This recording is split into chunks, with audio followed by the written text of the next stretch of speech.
Government of Andhra Pradesh CPS employees missing credit కోసం ఒక మెమోని ఇష్యూ చేశారు. ఈ మెమోని director of treasuries and accounts వారికి ఇష్యూ చేశారు. ఈ మెమో సారాంశం ఏమంటే, సిపిఎస్ ఎంప్లాయీస్ ఎవరైతే ఉన్నారో ఆంధ్రప్రదేశ్లో వాళ్లకు కొన్ని కాంట్రిబ్యూషన్స్ క్రెడిట్ కాలేదు. అంటే డీడీఓ డిడక్ట్ చేసింటాడు, కానీ అవి ప్రాన్ ఖాతాలోకి జమ అయి ఉండవు. అటువంటి మిస్సింగ్ క్రెడిట్స్కి సంబంధించి దాదాపు 210 కోట్ల రూపాయలు ఒక అకౌంట్లో ఉందన్నమాట. ఆ అకౌంట్లో ఉన్న డబ్బుని డిటిఓ గారు డ్రా చేసుకొని ఏ ఎంప్లాయీస్ అయితే పిఏఓ ద్వారా మిస్సింగ్ క్రెడిట్స్ కోసం అప్లికేషన్స్ వచ్చింటాయో వాళ్లకు క్రెడిట్ చేయండి అని చెప్పేసి పర్మిషన్ ఇచ్చారు.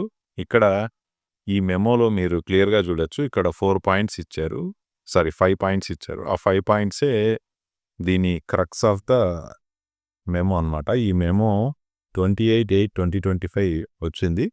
మెమో నెంబర్ మీరు స్క్రీన్ మీద చూడొచ్చు, 2939230 బడ్జెట్ 1/2025.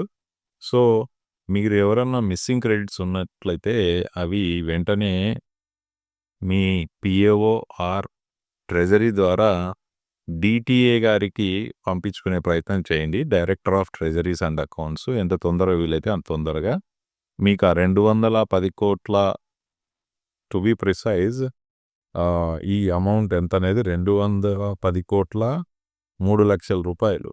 ఈ అమౌంట్ అయిపోయేంత వరకే మీకు మిస్సింగ్ క్రెడిట్స్ అనేటివి క్రెడిట్ అవుతాయన్నమాట. ఇది అయిపోయిన తర్వాత మళ్ళీ గవర్నమెంట్ అప్రూవల్, ఇదంతా పెద్ద ప్రాసెస్ కాబట్టి ఇప్పుడే మీరు డైరెక్టర్ ఆఫ్ ట్రెజరీస్ అండ్ అకౌంట్స్కి మీ మిస్సింగ్ క్రెడిట్స్ సంబంధించిన సమాచారాన్ని పిఏఓ ద్వారా లేదంటే ట్రెజరీ ద్వారా పంపించుకునే ప్రయత్నం చేయండి.